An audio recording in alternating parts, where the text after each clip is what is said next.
Hey guys, my name is Ryan and welcome to Overwatch Central. Today we're sitting down with Eviltoaster to talk about the patch that recently went out on the PTR, all of those tank changes, whether they're any good or not, and just generally what to expect with these changes. You can find all of Eviltoaster's details in the description below, but let's get started. I was wondering, as a player that played a lot of stuff like Reinhardt and Winston and effectively not meta over the past couple of weeks or so, was the meta that defined? Was it really that bad? Was it a case of Orisa Sigma or bust in a lot of cases? Like, what was your experience and what was your opinion on like the perceived meta, I suppose it would be? The way that I've seen it is that Orisa and Sigma are considered to be the best tank duo in solo queue right now, and even in competitive play, largely because it is both effective, but also extremely easy to play without a lot of communication, which is more of a problem for solo queue players. Because if you're in Orisa, your biggest challenge is how do you deal with your shield being down? You put down your barrier, it'll protect you and your team for a while, but then it goes down, and then you have to either take cover, you have to use your fortify, or you have to get pocket healed for a bit. And none of those things you really want to do. But if you have Sigma on your team, you have a very easy way to just put the barrier in front of it, protect the Orisa barrier for a couple of seconds, and then the Orisa shield's going to be full health with only like 5 seconds or less of cooldown remaining. And then Sigma can use his barrier for whatever he wants, and then there doesn't have to be any more communication or coordination between the two tanks beyond that. And that's really good. Compare that to something like Winston Dva, a tank duo of old, where there's a lot of communication that has to be done about target calling, about cooldown usage, map positioning, and whatnot, and it's kind of a hassle. It's just really hard to do in solo queue. So Orisa Sigma, its rise to power initially wasn't really just because of the power level, but just because of how easy it is to execute. And then we also figured out, hey, the power level of these two tanks are just really high. And I guess it doesn't help as well where that tank line is also ran in the pro scene where there is a lot of communication. I think it says a lot to the community where we're playing this really simple, easy composition, but the pros are also playing it. Therefore, why would we play anything else? You know, like there's no reason why you'd want to play anything else. Anything that's easy to play, or basically that makes it really hard to make a mistake, that's hard to mess up, kind of just has a place in higher level play, because when you're playing against the best players, they're going to punish you for any mistake you do make. So if you're just playing something that is going to work more often, then that's just a level of consistency that you want. Because pros play it, it reinforces everyone's idea that it is the best. The meta culture in Overwatch is so dominant where people go as far as to say if you're not picking meta, you're just straight up throwing the game. You described it as like meta culture, and I think that's a really good way to put it. But I was wondering, and I don't know if you agree, but like, it feels like it's got worse since GOAT's come. Like, it feels like it's a lot more prominent and people are a lot more like tunnel visioning on like metas and comps that you're running.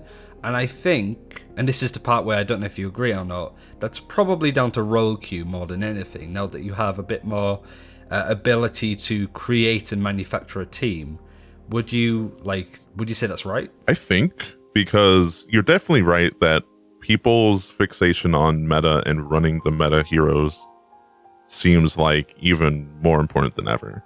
And you could say that that's just because the meta is even worse, because a lot of people just say, oh, the meta gets worse and worse every patch, and this one is just worse than GOAT's, apparently. At the end of the day, like every meta has been, there are 6 or 7 heroes, you have to pick them or you're quote-unquote throwing.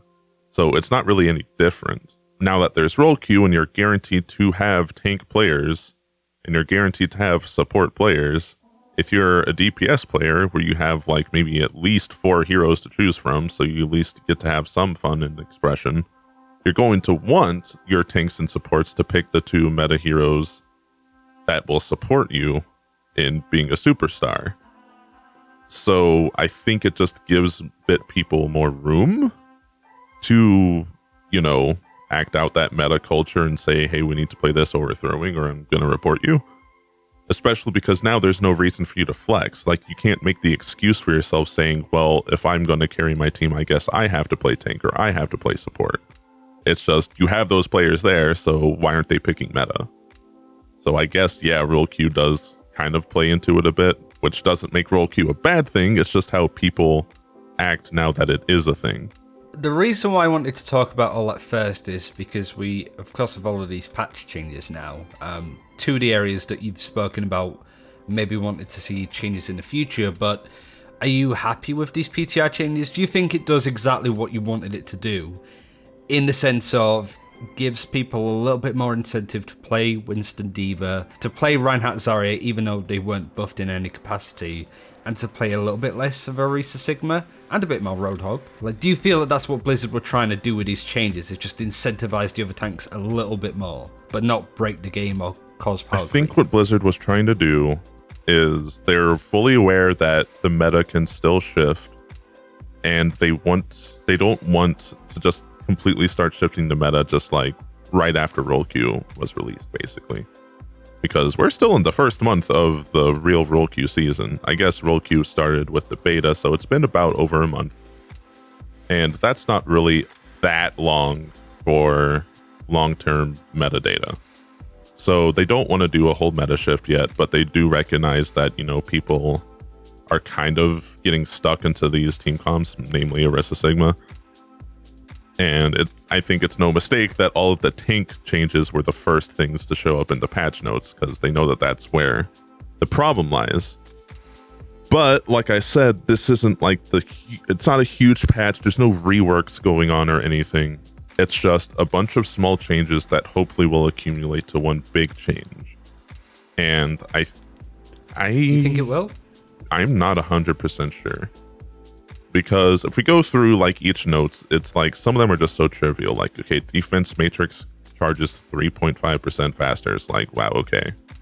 Orisa barrier, 1 second cooldown change. Like, like the Orisa barrier, like as an Orisa main, I could speak about this. This is gonna do nothing.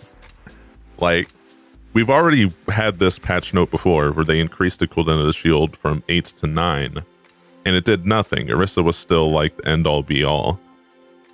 So just doing the same nerf again, it's not really going to attack the problem, because what makes Orisa so oppressive is that if you don't kill her barrier within a specific amount of time, she's going to have another one already there, ready to go.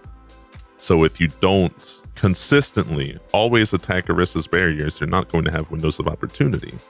Roadhog got an extra bit of ammo. It's just a nudge, and I think it's good because it helps push him towards the shield breaking identity, which is really needed in the tank lineup, because right now the best shield breakers are Orisa and Sigma, because they could just spam forever. So if you're a barrier tank and you want to beat barriers, well, keep playing them, you know? Like, that's not good rock, paper, scissors design. So Roadhog getting a bit more ammo to break shields with is good. And Winston, I kind of will wait on, because I have like a whole spiel on that, because I think it's pretty interesting. And as far as Sigma goes, Sigma got a lot of changes. Like, he already had some nerfs on the latest patch, but for this, you know, not blocking chain hook and whip shot, you know, that's fair. I think that's fine. Not really going to change me too much, but it could mean that Orisa Hog could come back or be some kind of counter to Sigma. The gravitic flux change is really just to reduce some frustration. The real changes in the experimental barrier cooldown, and it also regenerates slower. So there's a bit less shield in both Orisa and Sigma, so that duo lineup has a little less shield, which is good. So, again, so many of these changes are just so small things, like 100 barrier health on Winston. It's like, okay, whatever. But if Winston becomes meta, will it really be because of all of these small changes? Or will it be just because we gave it a chance? Or especially Reinhardt, because I think Reinhardt's pretty okay right now still, with the right team comp. And now that, you know, these team comps are getting small buffs, like Lucio's getting a little better, then maybe, and Baptiste is a bit easier to deal with as Reinhardt, then maybe, sure. Like, you could say that this is the change that caused Reinhardt or Winston or whatever to be meta, but were they really that weak before, or were we just so focused on playing what we believe is meta? And what do you think at that point? Like, do you think Winston and Reinhardt have enough about them to get people to continue to play them after these changes go through? I think maybe, but at the same time, like, Orisa's really not hurt by this. Sigma's only barely hurt by this. And at the end of the day, even if we stop, if we stop looking at the tanks in a vacuum, you have to think, why aren't we playing characters like Winston and Reinhardt right now? Because the main reason why we're not picking Winston right now is because heroes like Reaper, like Doomfist, like Mei are all just like no-brainer picks right now. So I don't know if Reiner and Winston or whoever will become meta or even become playable after this patch. But at least it'll give people an excuse to try, and we'll see what happens. It's something that Joshua No said on the forums before when they nerfed Zarid Symmetra. And he put, pretty interestingly at the end, even if solutions are hypothetically available, any meta is ultimately dictated by the players. What are your thoughts on Blizzard saying that? Basically kind of saying any form of meta is more what the community draft up as opposed to what we want to create ourselves. It's like true and also false, like, because it feels a bit dismissive almost, like it's not their fault kind of thing. Right, and like in a way that's true, but like in another way it's not true, because you could say that like, how players react to balance changes and how they react to the power level of characters is, a statement of your game design, where, like you say, you make this character and they have these abilities. Of course, players are going to gravitate towards it because it's strong or it's easy or it's uninteractive, whichever, but also I do think there is a problem with how players, perceive and approach a meta in any patch or in any game, but especially Overwatch, because of how focused they are on getting their team to follow it. In Overwatch, if you get, to the top of the ladder, one tricking, freaking Soldier or Winston or Zenyatta. Like, I had a game like just the other day, there was this 4100 Zenyatta player on my team. They were popping off, but like as soon as the game started, people are like, switch off Zenyatta. Why are you on Zenyatta? Get off the hero. Like, the game didn't even start yet. And then we actually got to the team fight, and Zenyatta killed their Doomfist on like 3 occasions in a row. And like, it was ridiculous. But like, no one even mentioned it. It was all like, I guess I'm carrying this lowly Zenyatta pleb. But people like are just like that in this game, and I don't know why. Why this game in particular. I think people are just kind of more focused on their screen, because like, in a game like League of Legends, it's easier to see everyone's character the same way that you do see yourself. But this is a first-person shooter, so, if your Zenyatta player makes some dank play behind you, you're not really going to notice it. But in this game, like, people just reinforce whatever meta we believe. And people want to win in the moment so bad that they're not going to think, how can we understand more about the game overall, so we become a better player overall, so that across all metas, across all patches, we have a better understanding of how characters work. Like, people don't care about that. They just want to win this match that they just queued into right now. Finally, where can people see more of you when these changes go in? Playing tank now. Where can people see more of you? You want to see the future #1 Winston one trick dude?